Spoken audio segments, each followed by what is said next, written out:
all, I want to say a big welcome to everyone here this morning at this mental health program. Indeed, it's given data that almost all the persons seated here today, as long as you were born in Barbados and you were living here for more than 50 years, you would know about a type of stigma that is given to this hospital. You go to Georgetown and people will tell you, oh, you're from Barbados, oh, you're from a certain place. Anywhere in Guyana you go, that's how people used to be talking to us. I wish to say this morning, I found time out more than 20 years ago, to tell a friend in Georgetown that the folks in the Amsterdam Psychiatric Hospital, they are not primarily from Amsterdam or from Barbados. But we are so loyal to Guyana that we have been taking time out to make sure that we fix people here and send them back to where they belong. Many of the patients here, and I didn't hear the doctor speak to you about it, they are admitted here and they become like family to the nurses who are working here, to the staff working here. They die here. And our people at this institution, out of love and concern, we are the ones who bury them also. There are statistics to prove that. Today, or this week, as we look at mental health, under the theme Psychological and Mental Health First Aid for All, I wish to first say that mental health is everybody's business. Are you hearing me, school children? Mental health is everybody's business. I say this so that you can understand that every one of us, we've got a role to play in order to really put a stop to some of the things that are coming out of so-called mental health problems that we have. Currently in Guyana, we are hearing about lots of suicide. Am I speaking the truth, young people? Oh, I mean everybody. We are hearing about lots of suicide. Handsome young men. Some beautiful young ladies. As one young man says, he described the young lady as the young lady with the angelic beauty decided to take an unknown substance, and we saw her frothing, but she expired. Whether they are beautiful or not, we have such problems in our country. Last night, someone woke me up not last night, this morning at 1:33 to explain to me about another incident of suicide. I made the blunder by having my phone on and left it next to my bed head, so I had to answer.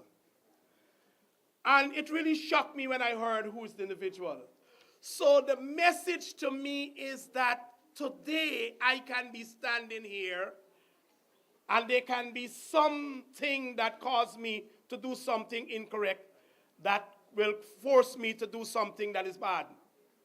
But every day I pray that no one must push me over that edge, nor I must not force myself to go over that edge. I listened to a friend this morning complaining to me about a problem that she's got. And when she was almost through, she said she's suffering from lots of headache currently. And she doesn't even know she's walking down the street, and she says that she's not seeing people. So I advised her. I said, look, the best thing to do, yes, turn up at your workplace, but make sure you tell your colleagues how you're feeling and ask them to monitor you for the day. We all have a role to play. I don't know what next she may be thinking. I wish to say that the current Minister of Health has taken on mental health as his baby. He visited this institution, and after checking all the chalets, there were some statements or some decisions that he made and shared with us. I don't want to mention all. I want to give the director an opportunity to tell you more about it. But what I know, this current piece of estate where we have our institution does not augur well for us. It has got a stigma, and a stigma for too long. I listened to the minister, and one of the things he's speaking of is about establishing community health workers as well as community health clinics. Because most of these people who are here, they come from varying communities in this country. And if we develop such, we can start to look into some problems before bringing people here. Yes, the severely ill persons will have to come here because they will need more specialized treatment. Unfortunately, over the years, Dr. Maida would have worked tirelessly and worked miracle, and by now, if not sooner or later, she needs to be given a national award for what she's been doing.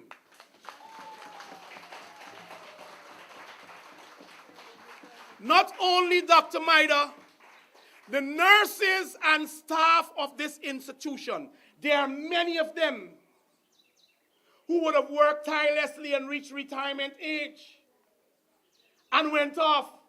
And when we called them back and said, well, look, we need your services because we have not been able to attract enough staff to work in the department, they return faithfully and they are serving with us. So I'm happy that we have such people around. It means that we have caring persons around. And this points me to the point that when I said it's everybody's business, it behoves us to take care of our family members. It behoves us to have proper bonding and have proper communication links among family members. When you see individual members of the family going silent on you, someone needs to ask a question, what's going on? Someone needs to find out what is going on. We can't live separated any longer. If you notice your neighbor behaving funny, you need to talk to them to know what is the problem. Today, everyone wants to blame every problem in Guyana on the churches not doing enough, that the schools not doing enough. But I wish to say that Friends have not been doing enough for Friends. We have become too selfish. Ever since the one-eyed giant came into being in Guyana, the television, we have become even more selfish. We sit in front there and we watch a TV all the time. Then the cell phone came into being. People have gone so selfish now that they don't want anybody to hear the music they're playing on the cell phone, so they have things plugged in their ears. So their focus is on them and them alone. People drive their cars today and it's tinted and the windows are up. Focus is on them and them alone. We need to relieve ourselves of such behavior and start to be more people-oriented so that we can take care of our friends who may have problems. I'm grateful to the patient who spoke to us, Patient Murray, who spoke to us about don't smoke coke. School children, it's an important message. It may have been short, but most things that are short, they are sweet. They are sweet.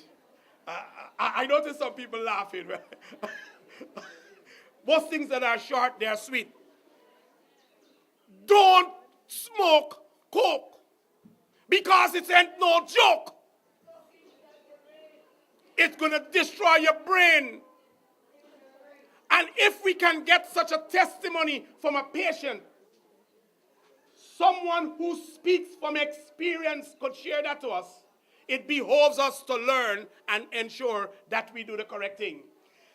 I want to close by saying, please do not make mental health program a one-day affair. We've got to make this something or have this become a part of our life.